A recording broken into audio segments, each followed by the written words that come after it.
अपने चेहरे का क्षेत्रफल बढ़ाइएगा धीरे धीरे। मैं कह रहा था कि आप सब विद्वान लोग हैं, ये कहना पड़ता है, कहना ही चाहिए। विद्वान मैं भी हूं, ये भी कहना पड़ता है। मेरा परिचय ठीक से नहीं कराए। मैं आप सबको विद्वान इसलिए कह रहा हूं और एकदम सच बोल रहा हूं। काशी से आया हूं, मिथ्या नहीं बोलता जी। आप सबको विद्वान इसलिए कह रहा हूं कि मैं जब से यहां आया हूं, आयोजक ने, संयोजक ने, संचालक ने, सबने मेरा नाम शुद्ध शुद्ध लिया है। मेरा नाम नागेश सांडिल्य है। कई लोग मुझे नागेश सैंडिल कह देते हैं, कोई नागेश सांडियाल कह देता। मैं एकदम सच बोल रहा हूं। सर सुनिएगा, मैं आजमगढ़ में कार्यक्रम कर रहा था, वहां के आयोजक जोर जोर से चिल्ला रहे थे, बनारस से आए हुए नागेश सांडाल का मैं स्वागत करता, बनारस से आए हुए नागेश सांडाल का मैं स्वागत करता। उन्होंने एक बार, दो बार, तीन बार कहा। मैं गया, उनका चरण पकड़ लिया। हमने कहा, आदरणीय आप बहुत विद्वान हैं, आपने सांडाल कहा, भला मुझे चांडाल नहीं कहा। ऐसी ऐसी चीजें आ जाती हैं। मित्रों, मैं कह रहा था कि मैं भी विद्वान हूं। जी बिल्कुल। थोड़ी देर बाद ये सिद्ध हो जाएगा। मेरा परिचय ठीक से नहीं कराया गया। मैं उत्तर प्रदेश में प्राइमरी स्कूल का प्रोफेसर हूं। वाह, अच्छा, इसमें ताली बजाओ भैया, ताली बजाओ। इसमें हंसने की कोई बात नहीं। बिल्कुल नहीं, बल्कि गंभीर होने की बात है। सर एकदम सच्ची बात। अच्छा, प्राइमरी स्कूल का अध्यापक बनना कितना कठिन है। आपका चयन कहीं भी हो सकता है। प्राइमरी स्कूल का अध्यापक बनने में मरी हुई नानी याद आ जा रही है। अच्छा, नौजवान साथी बैठे, सही कह रहे हैं ना आप? अच्छा, हाँ, जितने अध्यापक हैं हाथ उठाओ, मैं विशेष रूप से प्रणाम करता हूँ। पूरा सुनिएगा, जी। मैं एकदम सही बात कह रहा हूं। अच्छा खासा आप बीए करें, बीएड करें, फिर टेट करें, फिर सुपर टेट करें, अब पता चला कि कोई स्टे ले ले, और इसके बाद अगर आप प्राइमरी स्कूल का अध्यापक बनते हैं। मेरे पिताजी कहा करते थे कि जब 100 पुण्यात्माएं जुटती हैं तब एक प्राइमरी स्कूल का अध्यापक पैदा होता है।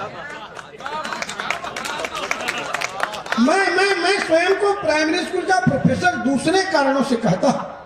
सुनिएगा, मैं स्वयं को प्राइमरी स्कूल का प्रोफेसर दूसरे कारणों से कहता हूं। 7वें वेतन आयोग के बाद अब 8वें की चर्चा चलने लगी है। 7वें वेतन आयोग के बाद अपनी स्थिति बहुत सुधरी है।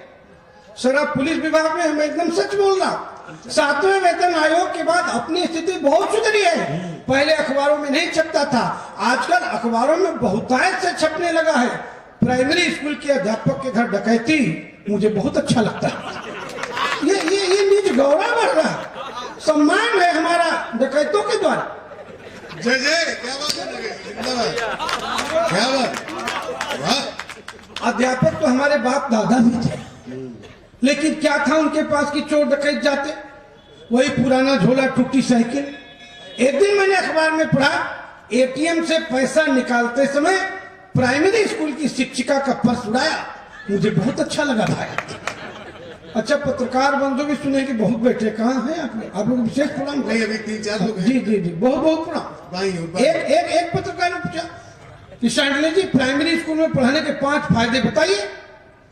अच्छा, सबका ध्यान रहता है, सब लोग कहते हैं प्राइमरी स्कूल के अध्यापकों की नौकरी जो है एकदम मौज में है।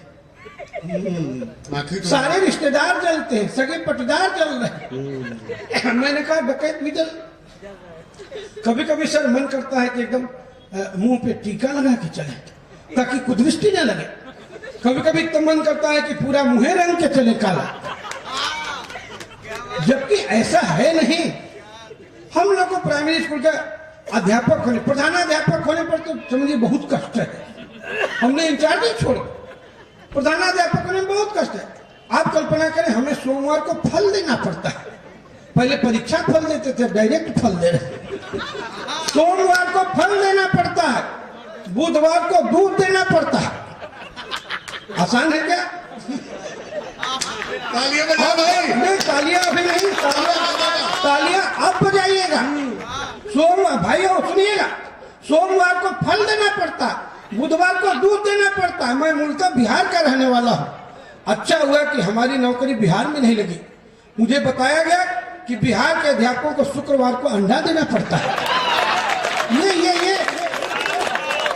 मैं एकदम सही बात है, मौलिक बातें करता हूँ। मैं कोई चुटकुला नहीं सुनाता, मैं मौलिक बात है, एकदम सही बात है। तब आप सबको पंक्तियां रखता है। एक पत्रकार ने मुझे शांडिल्य जी प्राइमरी स्कूल में पढ़ाने के 5 फायदे बताइए। मैंने कहा कलम उठाइए, लिखते जाइए। नंबर 1, हमारा एक वक्त का खाना रोज बचता है। मिड डे मील के रजिस्टर में लिखा, चखने वाले का हस्ताक्षर। अच्छा, मैं एकदम झूठ नहीं बोल रहा, अपनी इसी बात की नौकरी। जिस दिन मिड डे मील चख लिया, नौकरी पूरी। आप कल्पना करें, अच्छा हम सही बात बोल रहे हैं, आप समर्थन करिएगा। मिड डे मील जिस दिन चख लिया, नौकरी पूरी। आप कल्पना करें, जिस देश में कभी कभी 40 रुपया किलो पालक मिलती हो, कभी कभी 200 रुपया किलो दाल मिलती हो, कौन बेवकूफ चक्कर छोड़ देगा? मैं ब्राह्मण आदमी हूं, ऐसा कतई नहीं करता। अच्छा, अगर एक आदमी रोज बाहर खाना चखे, या यूं कहिए कि भरपूर भखे, तो ये एक प्रकार का इनकम है। अच्छा, ये आप हमें देख कर भी समझ सकते हैं। मेरा ये अपना शरीर अपने घर खाकर बना ही नहीं। काहे हम अपने घर खाए? हमको लोग पाप किए। अच्छे खासे ब्राह्मण घर में मैं पैदा हुआ, काशी में रहता हूं, फ्री का नहाना, फ्री का खाना। एकदम आप सबकी कसम खाकर कह रहा, अगर लगातार 10-15 दिन हम अपने घर खा ले, हमारी तबीयत खराब हो जाती है। दूसरे के घर खाने का इंटरनेशनल परमिट हासिल है, काहे अपने घर खाएंगे? तो नंबर 1, हमारा एक वक्त का खाना रोज बचता है, क्योंकि दोपहर का खाना अब स्कूल में ही पकता है। और नंबर 2, विश्वास मानिए, ये चरम सुख, ये परम सुख सिर्फ प्राइमरी स्कूल के अध्यापकों को प्राप्त। पंक्ति रखता हूं, भाइयों सिद्ध करिएगा, तालियों से सिद्ध करिएगा। सुन लीजिए पहले ये भैया तो अब मैं ऊपर चलते हैं। नंबर दो, हम अपनी पूरी जिंदगी सुरक्षित गुजार सकते हैं, क्योंकि ये नन्हे मुन्ने बच्चे हमें कभी नहीं मार सकते हैं। आपने कभी सुना, कभी अखबार में छपा कि प्राइमरी स्कूल के अध्यापक को बच्चे ने पीटा? घर वाले भले पीट सकते हैं, इंटर कॉलेजों, डिग्री कॉलेजों में बच्चे रोज हाथ साफ करते हैं। कोई है क्या इंटर कॉलेज, डिग्री कॉलेज? सब विद्वान लोग। आज तक बहुत प्रणाम करता हूं, हाथ सर टोपी लगाए हैं। आज तक किसी भी इंटर कॉलेज के प्रधानाध्यापक को मैंने पूरे बाल में देखा ही नहीं। अपने संग ऐसी कोई घटना नहीं घटती, इसलिए हम लोग का बहुत बीमा उमा नहीं होता। 87 रुपए का बीमा है। जरूरत क्या है कि नंबर 2, हम अपनी पूरी जिंदगी सुरक्षित गुजार सकते हैं, क्योंकि ये नन्हे मुन्ने बच्चे में कभी नहीं मार सकते हैं। और नंबर 3, जनगणना, मतगणना, आर्थिक गणना, पशु गणना हमारा शाश्वत कर्म है। जैसे पढ़ाने के लिए पैदा ही नहीं हुए, कब पढ़ा? अच्छा मित्रों, मैं एक बार देवरिया में कार्यक्रम कर रहा था, सब सुनिएगा, आप सभी सुनिएंगे। स्वागत भैया, अध्यक्ष जी को प्रणाम करता हूँ। देवरिया में मैं कार्यक्रम कर रहा था, सामने से बहुत सारी भीड़ थी, मैंने बहुत भीड़ थी, बहुत सारे लोग बैठे थे। 2 कलम लगाए थे, एक ब्लू वाला, एक रेड वाला, मैंने लाल और नीला कलम। हमने कहा कि आप लोग अध्यापक लग रहे हैं। बोले हाँ, हम लोग अध्यापक है ही हैं कि लग क्या रहे हैं। हमने कहा कि ये बताइए कि आप लोग सरकारी स्कूल के हैं कि मैंने प्राइवेट स्कूल के हैं? वो लोग बोले कि हम लोग प्राइवेट स्कूल के हैं। इसके बाद मैंने जो बात कही, वो बात आप तक पहुंच जाएगी, तो आशीर्वाद दीजिएगा। 21वें वर्ष में आने का सौभाग्य मिला आप सबको प्रणाम करने का। मैंने कहा अच्छा, आप लोग प्राइवेट स्कूल के अध्यापक, उन लोगों ने बताया। मैंने कहा अच्छा, आप लोग पढ़ाने वाले अध्यापक? कितने लोग समझ रहे? बजाइए, देर में समझ रहे, कोई जल्दी नहीं, अपने हाँ, जब समझ में आ जाएगा तब ताली बजाइएगा, घर जाके ताली बजा सकते हैं। तो नंबर, अच्छा विश्वास मानिए, ये बनारस का रंग है गुरु। जी, एक बार जमकर ताली हो जाए, संगम की प्रणाम करता। वाह। जनगणना, मतगणना, आर्थिक गणना, पशु गणना हमारा शाश्वत कर्म है। आप कल्पना करें, विश्वास मानिए, अगर कोई व्यक्ति कंधे पर झोला लटकाए, आपका दरवाजा खटखटाए और दरवाजा खोले पर कोई सरकारी कागज थमाए, बिना बताए आप जान जाएंगे प्राइमरी स्कूल का अध्यापक है।